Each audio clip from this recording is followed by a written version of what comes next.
अस्सलाम वालेकुम, welcome to shining stars academy. उम्मीद करती हूँ आप सब लोग खैरियत से होंगे। और मेरा प्रीवियस लेक्चर जिसमें हमने बायोलॉजी ग्रेड 11 उसका यूनिट नंबर 1 स्टडी किया था, जो नेशनल बुक फाउंडेशन की न्यू बुक है, उस बुक के अकॉर्डिंग इसका फर्स्ट यूनिट सेलुलर एंड सब सेलुलर ऑर्गेनेलीज था, जिसमें मैंने आप लोगों को सेल थ्योरी के बारे में बताया था, माइक्रोस्कोपी के हवाले से बताया था, जिसमें हमने लाइट माइक्रोस्कोप, इलेक्ट्रॉन माइक्रोस्कोप को काफी डिटेल से पढ़ा था, कैसे वो वर्क करती है। इसके अलावा हमने कुछ टर्म स्टडी की थी मैग्निफिकेशन और रेजोल्यूशन के हवाले से। इसमें जो ऑब्जेक्टिव के लिहाज से इंपॉर्टेंट टॉपिक्स थे, इंपॉर्टेंट क्वेश्चन बन सकते थे, वो मैंने आपको बताए थे। आज जो हमारा टॉपिक है उसमें हम ultra structure of animal and plant cell पढ़ेंगे। एनिमल और प्लांट सेल का जो बेसिक डिफरेंस है वो हम देखते हैं on the basis of presence और एब्सेंस ऑफ सेल वॉल। कि एनिमल में सेल वॉल एब्सेंट होती है, लेकिन प्लांट्स में सेल वॉल मौजूद होती है। ये बेसिक डिफरेंस है इसमें, और इस डिफरेंस की वजह से इनका जो पूरा मोड ऑफ लाइफ है वो चेंज हो जाता है। सबसे पहले हम सेल वॉल और एंड प्लाज्मा मेम्ब्रेन, मतलब सेल वॉल्स के बारे में हम स्टडी करेंगे, जिसमें हमारे पास आउटर मोस्ट मेम्ब्रेन जो प्लांट सेल में है वो है सेल वॉल, और आउटर मोस्ट मेम्ब्रेन जो एनिमल सेल में है वो है प्लाज्मा मेम्ब्रेन। अब इसमें जो कुछ जैसे प्लांट्स हैं, प्लांट्स फंजाई हैं, और कुछ हमारे पास प्रोकैरियोट्स जैसे कि बैक्टीरिया वगैरह हैं, प्रोकैरियोट्स। इनमें क्या होती है, सेल मेम्ब्रेन से आउटसाइड पे सेल वॉल मौजूद होती है। ये वो स्पीशीज हैं जिनमें सेल वॉल भी मौजूद होती है। और जो वो वाली एक्स्ट्रा सेलुलर कंपोनेंट से बनने वाली मेम्ब्रेन जो कि सेल मेम्ब्रेन के एक्सटीरियर होती है, उसको हम क्या बोलते हैं, सेल वॉल बोलते हैं। ठीक है, नेक्स्ट हमारे पास हम इसका कंप्लीट स्ट्रक्चर डिस्कस करते हैं। सेल वॉल कैसी होती है, किससे बनी होती है, क्या इसका स्ट्रक्चर है, क्या इसका फंक्शन, अभी हम वो देखने जा रहे हैं। सेल वॉल क्या है, यह प्रेजेंट होती है प्लांट सेल्स में, मौजूद होती है, प्रोकैरियोट्स में मौजूद होती है, फंजाई में मौजूद होती है, एंड सम प्रोटिस्ट, और कुछ प्रोटिस्ट में भी मौजूद होती है जो एनिमल लाइक प्रोटिस्ट होते हैं। लेकिन एनिमल्स में सेल वॉल नहीं होती। ठीक है, प्लांट सेल में होती है, प्रोकैरियोट्स में होती है, फंजाई में होती है, कुछ प्रोटिस्ट में होती है, but animals do not have cell wall, क्योंकि लेकिन एनिमल में सेल वॉल नहीं होती। और एनिमल में सेल वॉल इसलिए नहीं होती क्योंकि this is only because of there locomotor mode of life, कि एनिमल्स का जो मोड ऑफ लाइफ है वो क्या है, लोकोमोटिव है। एनिमल्स जो है वो as a whole place to place move कर सकते हैं। तो ये आप लोगों का क्वेश्चन पूछा जाता है कि why animals lack cell wall, animal में सेल वॉल क्यों नहीं होती, तो it is just because of their locomotive mode of life. के सेल वॉल जो है वो सेल को रिजिडिटी प्रोवाइड करती है, और रिजिडिटी की वजह से वो जो भी ऑर्गेनिज्म है वो अपराइट स्टे कर सकता है, बट वो फ्लेक्सिबिलिटी ना होने की वजह से वो प्लेस टू प्लेस मूव नहीं कर सकता। दैट्स वाई जो प्लांट्स हैं वो अपराइट एक जगह पे खड़े रहते हैं। इसके अलावा अगर हम इनके कंपोजिशन देखें तो हमने अभी बात की प्लांट्स में होती है, प्रोकैरियोट्स में और फंजाई में। जो बेसिक डिफरेंस है सेल वॉल का, फंक्शन तो इनका सेम है तीनों में, बट जो इनकी कंपोजिशन का डिफरेंस है वो क्या है कि प्लांट्स की सेल सेलुलोज से बनी होती हैं, और प्रोकैरियोट्स की सेल पेप्टिडोग्लाइकन से बनी होती है, फंजाई की सेल काइटिन से बनी होती है। तो आप लोग ये बजाय इसके कि ये पूरी थ्योरी याद करें, थ्योरी लिखने के बाद जस्ट आप हेडिंग दें, कंपोजिशन ऑफ सेल वॉल की हेडिंग दें, उसमें नंबर वन पे लिखें प्लांट्स, और प्लांट्स की किससे बनी होती है, एरो डाल के आगे लिखें cellulose.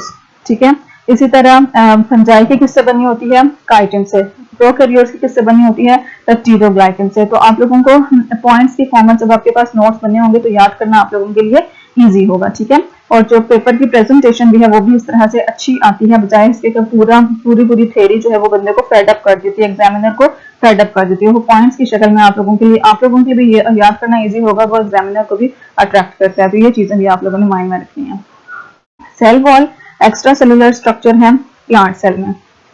Cell wall plant cell को प्रोटेक्ट करती है। ठीक है, सेल वॉल एक तो क्या काम करती है, प्रोटेक्शन का काम करती है, उसकी शेप को मेंटेन रखती है, और एक्सेस अपटेक ऑफ वाटर को प्रिवेंट करती है, कि बहुत ज्यादा जो वाटर का अपटेक है उसको वो प्रिवेंट करती है, सेल को टर्जिडिटी प्रोवाइड करती है। ठीक है, on the level of whole plant, अगर हम एज अ होल प्लांट को देखें तो एज अ होल प्लांट में सेल वॉल का क्या रोल है कि इन स्ट्रॉन्ग वॉल्स की वजह से वो जो प्लांट है वो ग्रेविटी के अगेंस्ट अपराइट खड़ा रहता है। ठीक है, ग्रेविटी ग्रेविटी डाउनवर्ड, उससे ग्रेविटी क्या होती है, वो जमीन की अट्रैक्शन जो उसको किसी भी बॉडी को अपनी तरफ खींचती है। तो ग्रेविटी क्या करती है, तो जो सेल वॉल है वो उसे ऐसी प्रोटेक्शन प्रोवाइड करती है कि वो अगेंस्ट द ग्रेविटी जो प्लांट है वो अप एयर में अपराइट रहता है। ठीक है। Cell walls is secreted by the cell. Cell wall जो है वो सेल के अंदर ही से कंपोनेंट सिक्रीट होते हैं जो बाहर सेल वॉल की फॉर्म में डिपॉजिट हो जाते हैं।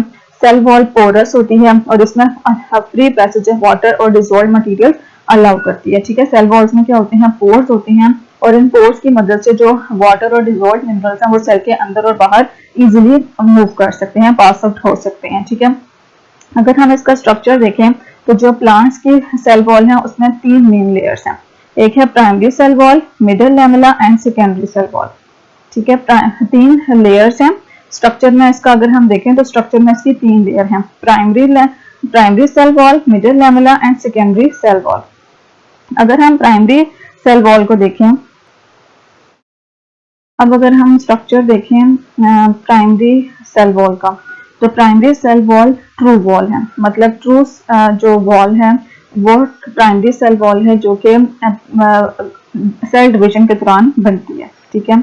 Each cell produces a primary cell wall. हर सेल में प्राइमरी सेल वॉल मस्ट होती है। कुछ जैसे सेकेंडरी सेल वॉल और हम मिडिल लैमेला की बात करेंगे तो वो कुछ सेल में नहीं भी होती, लेकिन जो जितने भी सेल्स हैं उसमें प्राइमरी सेल वॉल मस्ट होती है। इस वजह से हम इसे कहते हैं कि ये ट्रू सेल वॉल है। जो प्राइमरी सेल वॉल है वो मिडिल लैमेला के अंदर की तरफ मौजूद होती है। अब मिडिल लैमेला अगर हम देखें तो यहाँ पे ये मैंने आप लोगों के सामने इनकी जो सेल वॉल्स हैं उनकी डिफरेंट लेयर्स शो की हैं।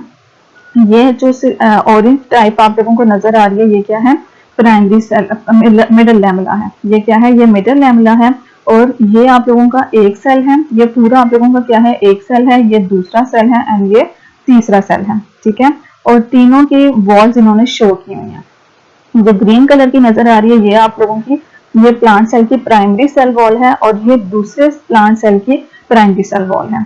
और जो प्राइमरी सेल वॉल है वो मिडिल लैमेला से अंदर की तरफ मौजूद होती है। ठीक है। बाहर क्या है, मिडिल लैमेला है और अंदर की तरफ क्या है, प्राइमरी सेल वॉल है। सही है।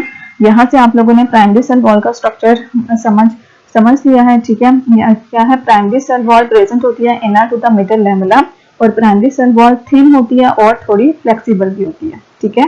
थिन भी होती है और फ्लेक्सिबल भी होती है। इसमें ये किसकी बनी होती है, कंपोजिशन इसकी क्या है, ये सेलुलोज माइक्रोफिब्रिल्स की बनी होती है जो क्रिस क्रॉस अरेंजमेंट में अरेंज हुए होते हैं। यहाँ पे देखें ये criss cross arrangement of cellulose microfibrils हैं जो इस तरह से क्रिस क्रॉस अरेंजमेंट में शो हुए हैं। और पूरे मैट्रिक्स में जो सेलुलोज फाइबर्स हैं वो बिखरे हुए पड़े होते हैं, या कह सकते हैं कि पूरे मैट्रिक्स में वो रन कर रहे होते हैं। और जो मैट्रिक्स है वो किसका बना होता है, पॉलीसेकेराइड्स। और कौन सी पॉलीसेकेराइड्स होती हैं, हेमिसेलुलोजेस और पेक्टिन। ठीक है। जो माइक्रोफिब्रिल्स हैं वो उसमें क्रिस क्रॉस अरेंजमेंट शो करती हैं in layer above one another. सही है। और ये जो criss cross arrangement of cellulose fibres हैं वो उन्हें क्या प्रोवाइड करती है, स्ट्रेंथ प्रोवाइड करती है। इस वजह से प्राइमरी सेल वॉल ग्रोथ, मतलब प्राइमरी सेल वॉल में एबिलिटी है कि वो साइज में ग्रो कर सके, उसकी वजह से जो सेल का साइज है वो बड़ा हो सकता है। ठीक है। और वॉल स्ट्रेचेस प्लास्टिकली और इरिवर्सिबल। जब एक दफा वॉल स्ट्रेच हो जाती है तो वो इरिवर्सिबल होती है, मींस वो छोटी नहीं हो पाती। एक दफा जब फाइनल जो सेल का साइज है वो अटेन हो जाए तो सेल वॉल उससे रिवर्सिबल अपने छोटे साइज में नहीं आ सकती। ठीक है। तो इसमें क्या है, इरिवर्सिबली जो इरिवर्सिबल वो स्ट्रेच करती है। ये आप लोगों का किसके बारे में था, प्राइमरी सेल वॉल के बारे में था, जिसमें हमने कहा कि प्राइमरी सेल वॉल क्या है, ट्रू वॉल है और ये पहली वॉल है जो सेल डिवीजन के दौरान बनती है और ये हर सेल में मौजूद होती है। कोई सेल ऐसा नहीं है जिसमें प्राइमरी सेल वॉल मौजूद ना हो।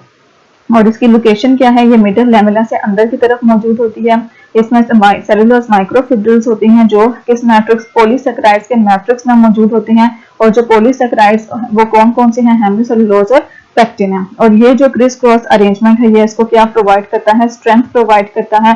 और ये अडेप्टेड टू ग्रोथ है, मतलब ये ग्रो कर सकती है, साइज में बड़ी हो सकती है, जिसकी वजह से सेल का साइज भी बड़ा हो सकता है। ठीक है। अब इन्होंने यहाँ पे पेक्टिन, ये आप लोग ऑब्जेक्टिव्स के लिए याद रखते हैं। पेक्टिन क्या है, एक पॉलीमर है जो 200 ग्लैक्टोरोनिक, ठीक है। पेक्टिन एक मोलिमर है जो 200 ग्लैक्टोरोनिक एसिड मॉलिक्यूल से बना है, और जो ग्लैक्टोरोनिक एसिड के मॉलिक्यूल्स हैं उसमें जो ज्यादातर कार्बोक्सिल ग्रुप्स हैं वो माइलिनेटेड हैं।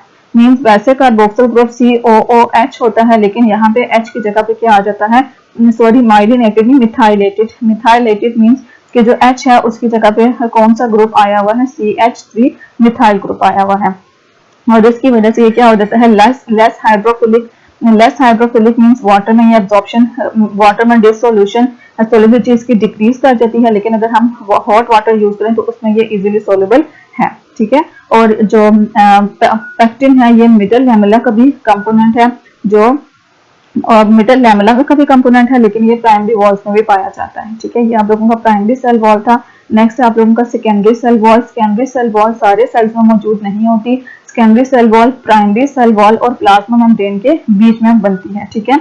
यहाँ पे देखें, ये जो ब्लू कलर की आपको नजर आ रही है ये क्या है, सेकेंडरी सेल वॉल, और ये किस किस के बीच में है, जो रेड कलर की है ये आपकी प्लाज्मा मेम्ब्रेन है, जो रेड कलर की है ये आपकी क्या है, प्लाज्मा मेम्ब्रेन, और जो ग्रीन कलर की है ये आपकी क्या है, प्राइमरी सेल वॉल। और प्राइमरी सेल वॉल और प्लाज्मा मेम्ब्रेन के बीच में जो ब्लू कलर की है ये आप लोगों की क्या है, ये सेकेंडरी सेल वॉल है। तो सेकेंडरी सेल वॉल किस किस के मौजूद है, किस किस के दरमियान में मौजूद है, प्राइमरी सेल वॉल के बीच में और प्लाज्मा मेम्ब्रेन के बीच में, ठीक है। इसकी लोकेशन का क्या है, it is present between primary cell wall and plasma membrane only in sclerenchyma cells, और ये जस्ट किस में मौजूद होते हैं, sclerenchyma cells हैं। सेकेंडरी सेल वॉल किस में मौजूद होते हैं, sclerenchyma cells में, ठीक है। Plant cells possessing secondary cell walls are generally dead, ठीक है। वो वाले सेल, वो वाले प्लांट्स के सेल जैसे sclerenchyma है जिनमें सेकेंडरी सेल वॉल होती है, वो किसके, वो डेड सेल के तौर पर बिहेव करते हैं, और इनका जस्ट काम क्या होता है, सपोर्ट प्रोवाइड करना, ठीक है। जो डेड बॉडी होती है वो असल में रिजिड हो जाती है, हार्ड हो जाती है, जिसका जो इसी तरह से जो स्क्लेरेनकाइमा सेल्स हैं जब वो डेड सेल्स के तौर पर बिहेव करेंगे तो मींस वो रिजिड है, और वो बॉडी को क्या, प्लांट बॉडी को क्या प्रोवाइड कर रहे हैं, सपोर्ट प्रोवाइड कर रहे हैं, ठीक है। सेकेंडरी सेल वॉल कब डिवेलप होती है, when the cell has reached the maximum size, कि जब सेल अपने मैक्सिमम साइज तक पहुंच जाती है, उसकी प्राइमरी सेल वॉल अपने एक्सट्रीम साइज तक पहुंच जाती है, उस वक्त प्लाज्मा मेम्ब्रेन और सेकेंडरी और प्राइमरी सेल वॉल के बीच में प्राइमरी सेल वॉल डिवेलप हो जाती है, ठीक है।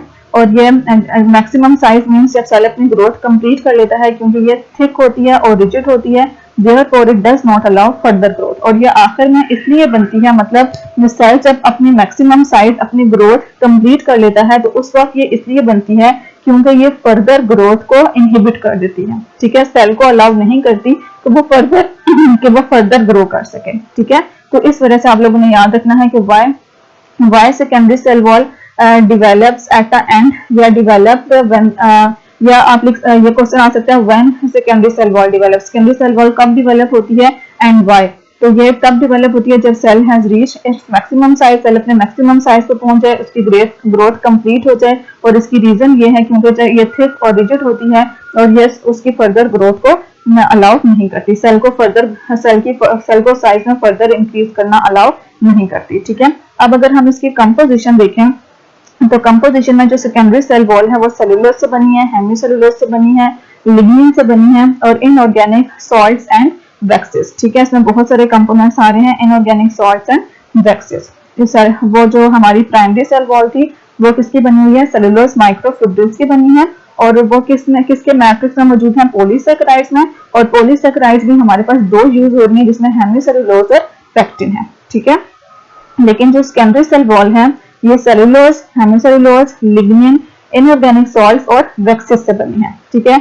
इसमें भी सेलुलोज माइक्रोफिब्रिल्स है वो क्रिस क्रॉस अरेंजमेंट शो करते हैं। लिग्निन जो है वो क्या करती है, रिजिडिटी प्रोवाइड करती है, उसको सीमेंट का काम करती है, ठीक है। And encore cellulose microfibrils together and it is responsible for rigidness, और जितने भी सेलुलोज फाइबर्स हैं उनके माइक्रोफिब्रिल्स हैं उनको एक दूसरे के साथ बाउंड रखती है और रिजिडनेस प्रोवाइड करती है। Secondary cell wall provides definite shape and mechanical support to the cell. इसका फंक्शन क्या है कि यह खास शक्ल प्रोवाइड करती है सेल को और मैकेनिकल सपोर्ट प्रोवाइड करती है, ठीक है।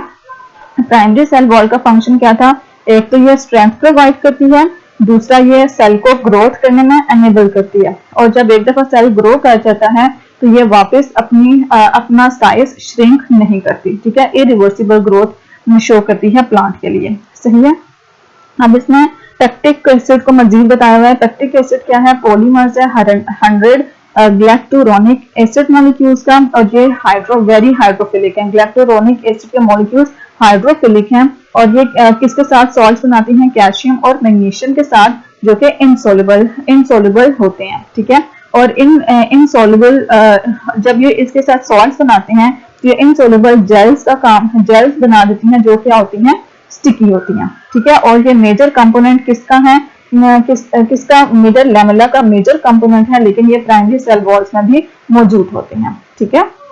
अगर मिडल लैमेला देखें तो मिडल लैमेला किस किस के बीच में मौजूद है? यहाँ पे हमने इसका स्ट्रक्चर देखा था, ये मिडल लैमेला है, और मिडल लैमेला एक सेल की प्राइमरी वॉल और दूसरे सेल की प्राइमरी वॉल के बीच में मौजूद है। मतलब दो सेल्स की प्राइमरी वॉल्स के बीच में क्या मौजूद होती है? मिडल लैमेला मौजूद होती है, ठीक है। Primary middle lamella is present between primary cell walls of adjacent cells. दो एडजेसेंट सेल्स के प्राइमरी वॉल्स की बीच में मिडल लैमेला मौजूद होती है, जो दो सेल्स को होल्ड करती है।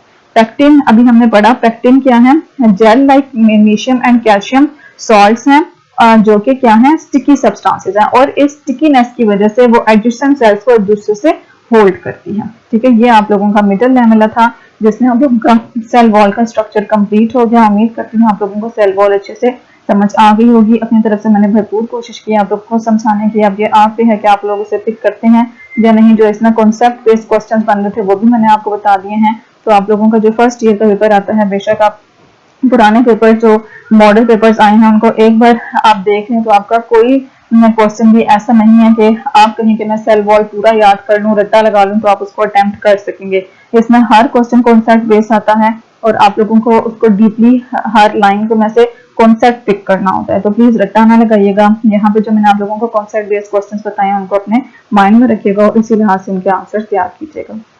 नेक्स्ट आप लोगों का टॉपिक है प्लाज्मा मेम्ब्रेन। प्लाज्मा मेम्ब्रेन को हम सेल मेम्ब्रेन भी बोलते हैं। ये प्रोटोप्लाज्म की एंड मोस्ट ऑर्गेनेलीज की बाउंड्री है। प्रोटोप्लाज्म क्या होता है? न्यूक्लियस से लेकर जो सेल मेम्ब्रेन तक का ये जो फ्लूइड पोर्शन होता है, जिसमें ऑर्गेनेलीज वगैरह सब कुछ मौजूद होता है, ये क्या कहलाता है? प्रोटोप्लाज्म कहलाता है। तो जो प्रोटोप्लाज्म की बाउंड्री है वो क्या कहलाती है? सेल मेम्ब्रेन कहलाती है। ये सारे प्रोकैरियोटिक और यूकैरियोटिक सेल में सेल मेम्ब्रेन मौजूद होती है, और ये पैसेज ऑफ मटेरियल्स को into and out of the cell control करती है। इसका मेन फंक्शन क्या है? ये पैसेज ऑफ कुछ सिलेक्टिव मटेरियल्स का पैसेज अलाउ करती है सेल के अंदर, और वहां से मटेरियल्स को बाहर लेकर आने में हेल्प करती है। तो ये इसमें सेल मेम्ब्रेन में क्या होती है? परमिएबिलिटी होती है। वो भी अभी हम स्टडी करेंगे कि वो परमिएबिलिटी कैसे होती है, ठीक है। नेक्स्ट है कंपोजिशन ऑफ प्लाज्मा मेम्ब्रेन। अगर हम प्लाज्मा मेम्ब्रेन देखें तो प्लाज्मा मेम्ब्रेन तीन चीजों से मिलकर बनी है। एक है इसमें प्रोटीन्स, दूसरे हैं लिपिड्स, और तीसरे हैं कार्बोहाइड्रेट्स, ठीक है। जो प्रोटीन्स हैं ये आप लोगों की 60 to 80% मौजूद होती हैं, लिपिड्स 20 to 40% हैं, और कार्बोहाइड्रेट्स ट्रेसेस में मौजूद होते हैं, ठीक है। ये ट्रेस अमाउंट में मौजूद होते हैं, मींस के माइन्यूट क्वांटिटी में मौजूद होते हैं as compare to proteins and lipids, ठीक है। ये किस में मौजूद होते हैं?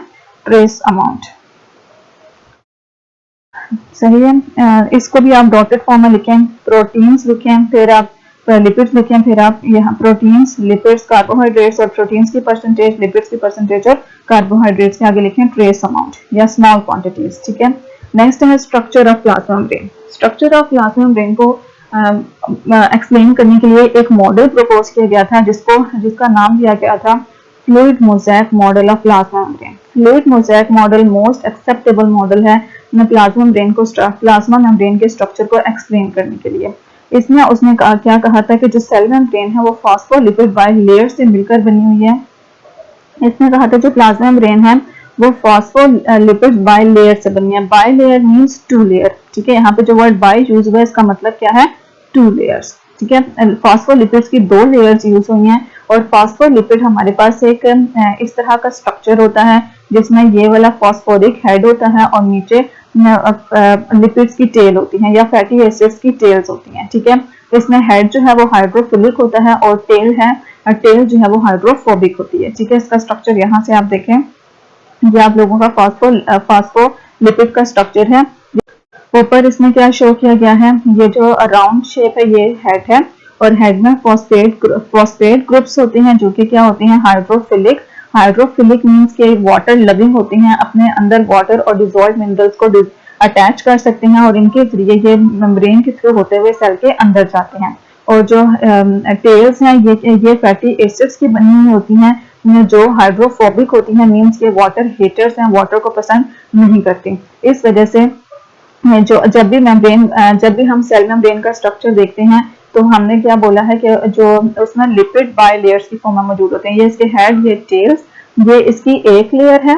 ठीक है, और लेट्स सपोज ये सेल मेम्ब्रेन की आउटर साइड है। ठीक है, सेल मेम्ब्रेन की बाहर वाली साइड है और ये सेल मेम्ब्रेन की ये वाली साइड क्या है, इनर साइड है। सेल मेम्ब्रेन की ये इनर साइड है और यहाँ पे भी लिपिड की एक लेयर मौजूद है, लेकिन इनर साइड में हेड अंदर की तरफ होंगे, हेड ऊपर की तरफ होंगे और जो इनकी टेल्स हैं वो सेल मेम्ब्रेन के अंदर की तरफ उस तरह से दबी हुई होंगी, क्योंकि ये वाटर का पैसेज अलाउ नहीं करती, जबकि जो हेड्स हैं वो वाटर हाइड्रोफिलिक होते हैं, वाटर लविंग होते हैं, अपने अंदर डिजॉल्व मिनरल्स को कैरी कर पाते हैं, जिसकी वजह से जो वाटर का फ्लो है वो इन साइड से आउटसाइड और आउटसाइड से इनसाइड पॉसिबल होता है। ठीक है, उम्मीद करती हूँ आपको ये फॉस्फोलिपिड बाय लेयर का जो वर्ड है ये समझ आ चुका होगा कि इसमें फॉस्फोलिपिड्स की दो लेयर्स किस तरह से मौजूद होती हैं।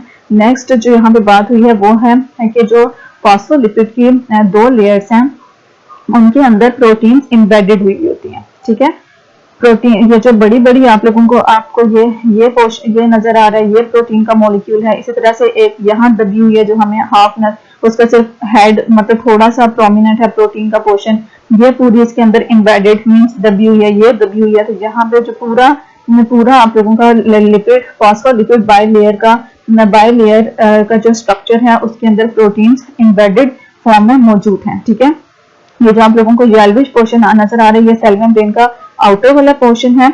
ठीक है, जो पूरा ये वाला क्या है, आउटर पोर्शन है, जिसमें ये आप लोगों को इसके हेड्स नजर आ रहे हैं, फॉस्फोलिपिड्स के हेड्स नजर आ रहे हैं। ये क्या है, फॉस्फोलिपिड्स की टेल है, ये जो ब्राउन कलर की है। फिर ये इसकी नीचे वाली अंदर वाली फॉस्फोलिपिड्स की दूसरी लेयर है जिसमें हेड जो है वो अंदर को है और इसकी टेल्स जो है वो मेम्ब्रेन के अंदर की तरफ है। ठीक है, तो इसमें बिल्कुल जो प्रोटीन्स इसमें आप लोगों को फॉस्फोलिपिड्स के अंदर नजर आ रही हैं, एम्बेडेड हुई हैं, ये बिल्कुल किसकी तरह है, एक मोज़ैक लाइक स्ट्रक्चर बनाती हैं। मोज़ैक लाइक स्ट्रक्चर हम इसको क्यों बोलते हैं, मोज़ैक जो है वो आइसबर्ग्स को बोलते हैं, जो समंदर में जैसे बड़े बड़े पहाड़ के बर्फ के पहाड़ जो हमें नजर आ रहे होते हैं उनको हम क्या बोलते हैं, आइसबर्ग। तो यहाँ पे प्रोटीन बिल्कुल जो ये फॉस्फोलिपिड्स का समंदर है वो उसमें इसी तरह से हमें नजर आ रही होती हैं जैसे कि समंदर में हमें आइसबर्ग्स नजर आ रहे होते हैं। तो इस वजह से इस मॉडल को क्या नाम दिया है, फ्लूइड मोज़ैक मॉडल का नाम दिया है। ठीक है, एक दफा यहाँ से रीड आउट भी कर लें, जिसमें फॉस्फोलिपिड्स की बाय लेयर्स हैं in which protein molecules are either partially or wholly embedded, के जो प्रोटीन के मॉलिक्यूल्स हैं या तो वो पूरे के पूरे अंदर दबे हुए हैं या फिर पार्शली वो एम्बेडेड है, मींस उनका हाफ पोर्शन हमें ऊपर से नजर आ रहा होता है। ठीक है, the protein scattered through out the membrane, जो प्रोटीन्स हैं वो पूरी मेम्ब्रेन में फैली हुई हैं इरेगुलर पैटर्न में, just like icebergs that floats in water, बिल्कुल इस तरह से जैसे बड़े बड़े आइस के पहाड़ हैं वो समंदर में फ्लोट कर रहे हैं। The pattern of distribution of proteins can very from membrane two membrane, और ये मेम्ब्रेन टू मेम्ब्रेन जो है इनकी जो डिस्ट्रीब्यूशन ऑफ प्रोटीन्स की वो वेरी करती है, मतलब डिपेंड करता है कि सेल मेम्ब्रेन हम रेस्पिरेटरी सेल की है, डाइजेस्टिव सेल की है, इस पे ये डिपेंड करता है। ठीक है, and also on both surface of the membrane, ये सेल मेम्ब्रेन टू मेम्ब्रेन भी वेरी करती है और सरफेस मेम्ब्रेन की आउटर सरफेस है या इनर सरफेस है उस पर भी डिपेंड करता है कि प्रोटीन्स की डिस्ट्रीब्यूशन कैसी है। ठीक है, और जो मेम्ब्रेन है उसकी थिकनेस कितनी होती है, 7 नैनोमीटर उसकी थिकनेस होती है सेल मेम्ब्रेन की। ठीक है, नेक्स्ट इसमें किसकी बात हुई है, ये पूरा फ्लूइड मोज़ैक मॉडल मैंने आपको एक्सप्लेन कर दिया। नेक्स्ट हमारे पास क्या है, जो lipid part of plasma membrane है उसमें 2 लेयर्स हैं। ठीक है, जिसको हम क्या बोलते हैं, by layers of phospholipids. which are arranged in a way that their hydrophobic ends face each other। उनके hydrophobic ends अगर हम देखें, hydrophobic means water haters, तो जो उनकी tails हैं वो क्या है, water haters हैं। वो एक दूसरे की तरफ फेस करके वो एक दूसरे को क्या कर रही हैं, इस तरह से फेस कर रही हैं इनसाइड द मेम्ब्रेन। ठीक है, जो हाइड्रोफोबिक एंड्स हैं वो क्या कर रही हैं, एक दूसरे को फेस कर रहे हैं, और जो हाइड्रोफिलिक एंड्स हैं वो हमें सरफेस पे नजर आ रहे होते हैं। ठीक है, अपीयर्ड ऑन द, जो हाइड्रोफिलिक एंड्स हैं वो हमें सरफेस पे नजर आ रहे हैं, जैसे ये मेम्ब्रेन की आउटर सरफेस है और ये मेम्ब्रेन की इनर सरफेस है। तो सरफेस के ऊपर हमें ये हाइड्रोफोबिक एंड हाइड्रोफिलिक एंड्स नजर आ रहे हैं। ठीक है, जो इन स्टीरॉइड्स, ठीक है, अगर हम the steroids cholesterol are wedged into the phospholipid bilayer at some intervals. और स्टीरॉइड और जो कोलेस्ट्रॉल है ये हमें वेज्ड हुए हुए नजर आते हैं। जैसे यहाँ पे आप लोगों को येलोइश पोर्शन नजर आ रहा है। ठीक है, तो ये बीच में मतलब जो फॉस्फोलिपिड बाइलेयर है इसके बीच में ये दबे हुए हमें नजर आते हैं कुछ इंटरवल्स पे। ठीक है, जैसे यहाँ पे आ गया, मतलब फासले से हमें कोलेस्ट्रॉल और स्टीरॉइड्स के जो मॉलिक्यूल्स हैं वो भी नजर आएंगे। ठीक है, प्लाज्मा मेम्ब्रेन क्या है, एसिमेट्रिकल है। एसिमेट्रिकल मींस कि अगर हम प्लाज्मा मेम्ब्रेन को यहाँ से हाफ करने की कोशिश करें, लेट्स सपोज मैं इसका ऊपर वाली सरफेस अलग करना चाह रही हूँ, नीचे वाली सरफेस अलग करना चाह रही हूँ, और इसको यहाँ से हाफ करती हूँ तो ऊपर वाला पोर्शन नीचे वाले पोर्शन से मैच नहीं करेगा, मतलब एक दूसरे के वो मिरर इमेजेस नहीं है। इस वजह से इसे हम क्या बोलते हैं कि क्या है, एसिमेट्रिक है। Their two surfaces and halfs are not identical, क्योंकि उनका हाफ पोर्शन दूसरे हाफ पोर्शन से रिजेंबल नहीं करता। ठीक है, इन जनरल जो मोस्ट प्रोटीन्स हैं वो drift sideways in the fluid by their. जो प्रोटीन्स हैं वो किसकी तरफ हो जाती हैं, फ्लूइड पोर्शन की तरफ ज्यादा हो जाती हैं, और जो proteins with in the membrane है वो डिटरमिन करती हैं most of the functions. Carbohydrates, अच्छा नेक्स्ट हमने क्या बात की थी, प्रोटीन्स और लिपिड्स के अलावा यहाँ पे क्या मौजूद होते हैं, कार्बोहाइड्रेट्स मौजूद होते हैं। अब कार्बोहाइड्रेट्स या तो हमें प्रोटीन्स के ऊपर एम्बेडेड फॉर्म में नजर आएंगे या आपको वो लिपिड्स की फॉर्म है। यहाँ पे जो ब्लू पोर्शन आपको नजर आ रही है ये सारा क्या है, लिपिड्स का पोर्शन है, या फिर आपको वो लिपिड्स के ऊपर अटैच नजर आएंगे। ठीक है, यहाँ पे देखें ये प्रोटीन के ऊपर ये कार्बोहाइड्रेट्स की चेन अटैच है, यहाँ पे देखें तो ये आपको लिपिड्स के ऊपर कार्बोहाइड्रेट्स की चेन नजर आ रही है। ठीक है, तो जो आप लोगों की प्रोटीन्स के ऊपर अटैच होगी वो आप क्या बनाएगी, ग्लाइकोप्रोटीन्स बनाएंगी, और वो कार्बोहाइड्रेट्स की चेन जो लिपिड्स के ऊपर अटैच है वो क्या बनाएगी, ग्लाइकोलिपिड्स बनाएगी। ठीक है, जैसे ये लिपिड्स के ऊपर अटैच होती है क्या बना लिया, ग्लाइकोलिपिड्स बना लिया। अगर वो प्रोटीन्स के ऊपर अटैच हो तो क्या बनाएगी, ग्लाइकोप्रोटीन्स बनाएगी। तो ये चीजें आप लोगों ने यहाँ से याद रखनी है कार्बोहाइड्रेट्स के हवाले से कि कार्बोहाइड्रेट्स या तो प्रोटीन्स के साथ हमें अटैच फॉर्म में मिलते हैं या फिर लिपिड्स की फॉर्म में। जो प्रोटीन के साथ अटैच होते हैं वो ग्लाइकोप्रोटीन्स और जो लिपिड्स के साथ अटैच होते हैं वो ग्लाइकोलिपिड्स। और ये सिर्फ कहाँ पे होते हैं, outer surface of the membrane. ये मेम्ब्रेन की आउटर सरफेस है और ये मेम्ब्रेन की इनर सरफेस है। तो जो कार्बोहाइड्रेट्स है वो हमें आउटर सरफेस पे नजर आएंगे। ठीक है, filaments of cytoskeleton are also present on the inner surface of the membrane. These support the plasma membrane. इसके अलावा हमें यहाँ पे ये जो आप लोगों को थ्रेड लाइक स्ट्रक्चर्स नीचे नजर आ रहे हैं ये क्या है, साइटोस्केलेटन है। साइटोस्केलेटन का काम क्या होता है कि वो सपोर्ट प्रोवाइड करता है, मैकेनिकल सपोर्ट प्रोवाइड करता है प्लाज्मा मेम्ब्रेन को। ठीक है, ये आप लोगों का फ्लूइड मोज़ेक मॉडल था। फ्लूइड मोज़ेक मॉडल हमने इसकी कंपोजिशन देखी, पूरा मॉडल एक्सप्लेन किया, फिर किस तरह से हाइड्रोफोबिक एंड कौन से हैं, हाइड्रोफिलिक एंड कौन से हैं, वो एक दूसरे को फेस क्यों कर रहे हैं। ठीक है, और हाइड्रोफिलिक एंड बाहर की तरफ क्यों है, ये सारा हमने इसमें एक्सप्लेन किया है। अब यहाँ पे जो lipid part of the plasma membrane है वो किसको कंट्रोल करता है, फ्लूइडिटी ऑफ द मेम्ब्रेन को कंट्रोल करता है। ठीक है, when the concentration of unsaturated fatty acids in phospholipids becomes greater. ठीक है, कि फॉस्फोलिपिड्स में जब यहाँ पे ये जो आप लोगों को मैंने स्ट्रक्चर इसका दिखाया था ये वाला, ये क्या है, फैटी एसिड्स हैं। अब ये जो फैटी एसिड्स हैं ये सैचुरेटेड भी हो सकते हैं और अनसैचुरेटेड भी हो सकते हैं। अब वो कह रहे हैं कि जब प्लाज्मा मेम्ब्रेन में अनसैचुरेटेड फैटी एसिड्स की कंसंट्रेशन बढ़ जाती है फॉस्फोलिपिड्स के अंदर तो जो बाय लेयर है वो मोर फ्लूइड हो जाती है, मतलब उसमें एबिलिटी आ जाती है कि वो फ्लो कर सके। That makes the cell membrane flexible, जिसकी वजह से सेल मेम्ब्रेन फ्लेक्सिबल हो जाती है। ठीक है, और इसके बरक्स जो कोलेस्ट्रॉल है उसका क्या काम होता है कि वो लिपिड बाय लेयर को स्टेबलाइज करती है। ठीक है, और it also restrict entry and exit of polar molecules and ions, और ये सिर्फ अपने अंदर से पोलर मॉलिक्यूल्स को अंदर या बाहर जाने देती है कि कौन, कोलेस्ट्रॉल। अब ये चीज आप लोगों ने याद रखनी है कि अगर अनसैचुरेटेड फैटी एसिड्स होंगे फास्फोलिपिड्स में तो जो बाई लेयर है वो क्या मोर फ्लूइड लाइक हो जाती है, जिसका मतलब है कि सेल मेम्ब्रेन फ्लेक्सिबल हो गई है, और जो कोलेस्ट्रॉल है वो इसको क्या करते हैं, स्टेबलाइज करते हैं और लिपिड बाइलेयर को, और ये आल्सो ये रिस्ट्रिक्ट करते हैं entry and exit of polar molecules के, कौन से पोलर मॉलिक्यूल्स ने अंदर जाना है, कौन से ने बाहर जाना है, लेकिन ये जस्ट किसको रेगुलेट करते हैं, पोलर मॉलिक्यूल्स को रेगुलेट करते हैं। ठीक है, functions of plasma membrane proteins and plasma membrane proteins का फंक्शन क्या है, ये डिपेंड करता है प्रोटीन टू प्रोटीन पे। ठीक है, हमारे पास great variety of plasma membrane है जो सेल मेम्ब्रेन या प्लाज्मा मेम्ब्रेन के अंदर पाई जाती है, और वो किसका काम करती है, ट्रांसपोर्ट चैनल्स का काम करती है।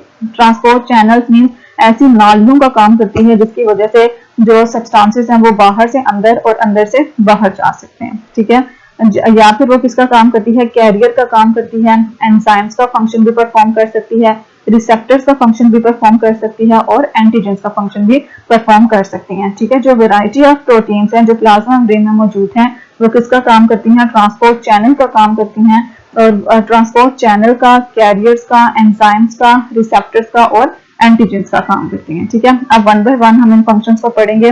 Plasma membrane proteins are involve in the passage of molecules through the membrane.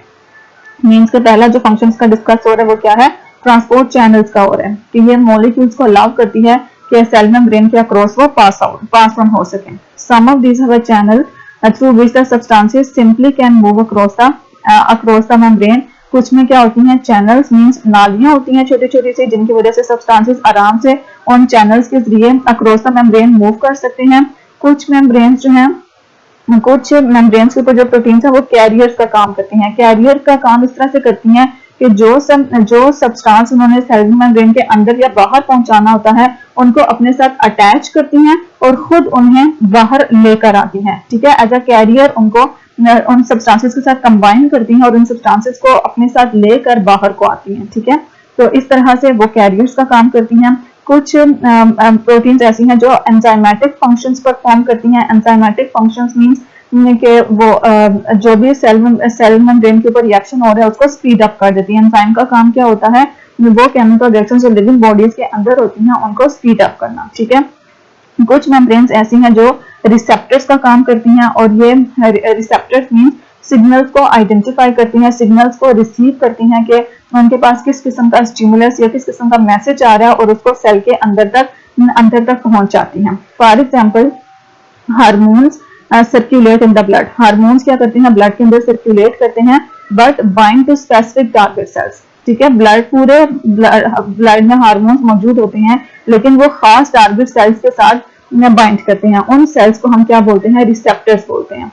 ठीक है, some proteins are antigens which enables the cell to recognize other cells। और कुछ प्रोटीन्स जो है वो किसका काम करती हैं, एंटीजेंस का काम करती हैं, जो सेल्स अपने ही जैसे दूसरे सेल्स को रिकॉग्नाइज करने का काम करती हैं, पहचानने का काम करती हैं। तो यह इसका फंक्शन था जो कि बहुत ज्यादा इंपॉर्टेंट है। हमने इसका फंक्शन ट्रांसपोर्ट चैनल के लिहाज से भी देखा, कैरियर के साथ लिहाज से भी देखा, एंजाइम्स के लिहाज से भी देखा, रिसेप्टर्स के लिहाज से भी देखा और एंटीजन के लिहाज से भी देखा। ठीक है, अब हम जो ग्लाइकोलिपिड्स या ग्लाइकोप्रोटीन्स हैं, जिसमें हम कहते हैं कि जब कार्बोहाइड्रेट प्रोटीन्स के साथ अटैच होते हैं तो वो क्या कहलाते हैं, ग्लाइकोप्रोटीन्स, और जब लिपिड्स के साथ अटैच होते हैं तो वो क्या कहलाते हैं, ग्लाइकोलिपिड्स। तो वो किसके तौर पर काम करते हैं, सेल सरफेस मार्कर्स। अच्छा, सेल सरफेस मार्कर्स का क्या काम है, मार्कर्स मींस आइडेंटिटी। इनकी मदद से एक सेल दूसरे सेल को आइडेंटिफाई करता है और आइडेंटिफिकेशन के बाद जो सेम फंक्शन वाले सेल्स हैं, ठीक है, जो सेम सेल वाले फंक्शन वाले सेल हैं उनको एक दूसरे के साथ अटैच करते हैं टू फॉर्म द टिश्यूज, ताकि वो टिश्यूज बना सकें। ठीक है, जो ग्लाइकोलिपिड्स और ग्लाइकोप्रोटीन्स हैं उनको हम क्या बोलते हैं, सेल सरफेस मार्कर्स बोलते हैं, क्योंकि ये इन्वॉल्व होते हैं सेल टू सेल रिकॉग्निशन के सेल के साथ की पहचान करवाने का काम कौन करते हैं, ग्लाइकोलिपिड्स एंड ग्लाइकोप्रोटीन्स कराते हैं। और जो करेक्ट सेल होता है, मतलब जिनको वो आइडेंटिफाई कर लेते हैं कि इनका फंक्शन इसी सेल जैसा है, तो उसको वो आपस में स्टिक कर देते हैं, आपस में एक दूसरे के कनेक्ट कर देते हैं। और उस तरह से जब सेल्स एक दूसरे के साथ कनेक्ट हो जाते हैं तो सेम सेम फंक्शन परफॉर्म करने वाले सेल्स क्या बना देते हैं, टिश्यूज बना देते हैं। तो इस तरह से जो ये ग्लाइकोलिपिड्स और ग्लाइकोप्रोटीन जो है वो सेल सरफेस मार्कर्स का काम करते हैं। ठीक है, नेक्स्ट है cells regulation of cells interaction with its environment by the regulation of cells interaction with its environment by the plasma membrane. ठीक है, कि प्लाज्मा मेम्ब्रेन किस तरह से अपने इनसाइड और outside the environment interaction provide करती है। अच्छा, तो सेल जो है वो किस तरह से एनवायरनमेंट के साथ इंटरेक्ट करती है, by transporting materials across the cell, कि सेल के अंदर और बाहर मटेरियल सिलेक्टेड मटेरियल्स को ट्रांसपोर्ट करना अलाउ करती है। और इस ट्रांसपोर्ट की वजह क्या होती है कि जो सेल के अंदर उसने क्या मेंटेन करना होता है, सेल के पीएच मेंटेन करनी होती है और आयोनिक कंसंट्रेशन मेंटेन करनी होती है, जो किस लिए जरूरी होती है, एंजाइमेटिक एक्टिविटी के लिए जरूरी होती है। चूंकि जितने भी एंजाइम्स हैं वो स्पेसिफिक पीएच या सूटेबल पीएच और आयोनिक कंसंट्रेशन में वर्क करते हैं। अगर हल्का सा भी पीएच में चेंज आ जाता है तो एंजाइम्स अपना वर्क परफॉर्म करना छोड़ देते हैं। तो प्लाज्मा मेम्ब्रेन सेल अपने एनवायरनमेंट के साथ इंटरेक्शन कैसे डेवलप करती है, by controlling the transport of materials across the cell, materials को सेल के अंदर और बाहर ट्रांसपोर्ट करने का जो प्रोसेस है उसको कंट्रोल करके क्या करती है, रेगुलेट करती है सेल्स का interaction with its environment. Next है टेक्निक्स जो हम सेल मेम्ब्रेन को स्टडी करने के लिए यूज कर सकते हैं। तो इसमें हमारे पास बायोफिजिकल इमेजिंग टेक्निक्स हैं, जिसमें एटॉमिक फोर्स माइक्रोस्कोपी और सुपर रेजोल्यूशन फ्लोरेसेंट माइक्रोस्कोपी है, ये यूज हुए हैं, जिसके जरिए हम क्या स्टडी कर सकते हैं, बायोलॉजिकल स्ट्रक्चर स्टडी कर सकते हैं। इसके अलावा स्कैनिंग इलेक्ट्रॉन माइक्रोस्कोप है, ये फंडामेंटल टेक्निक है मेम्ब्रेन को कैरेक्टराइज करने का। ठीक है, सेल मेम्ब्रेन को स्टडी करने का, कैरेक्टराइज करने का, उसके पार्ट्स को आइडेंटिफाई करने के लिए जो फंडामेंटल टेक्निक है वो क्या है, स्कैनिंग इलेक्ट्रॉन माइक्रोस्कोपी। और it gives the morphology and topology data of the prepared membranes, के जो मेम्ब्रेन्स हमने तैयार की होती हैं उनकी शेप हमें बताती है और टोपोलॉजी उनकी कंपोजिशन बताती है उन मेम्ब्रेन्स की। और इसके अलावा जो स्कैनिंग इलेक्ट्रॉन माइक्रोस्कोप है वो यूज की जाती है ताकि जो मेम्ब्रेन के अंदर पोर्स हैं, ठीक है, जो होल्स हैं, उनका हम साइज देख सकें कि वो उनका साइज कितना है। ठीक है, उनका साइज डिटरमिन करने के लिए भी हम क्या यूज करते हैं, स्कैनिंग इलेक्ट्रॉन माइक्रोस्कोप यूज करते हैं। ठीक है, यह आपका था सेल वॉल और सेल मेम्ब्रेन से रिलेटेड। नेक्स्ट हम टॉपिक स्टार्ट करेंगे सेल सिग्नलिंग, जो हम नेक्स्ट लेक्चर में कवर करेंगे इंशाल्लाह। तब तक के लिए अपना ख्याल रखिएगा, दुआ में याद रखिएगा। अगर आपको लेक्चर अच्छा लगा है तो प्लीज लाइक, शेयर और सब्सक्राइब करना ना भूलिएगा। जज़ाकल्लाह, अल्लाह हाफिज।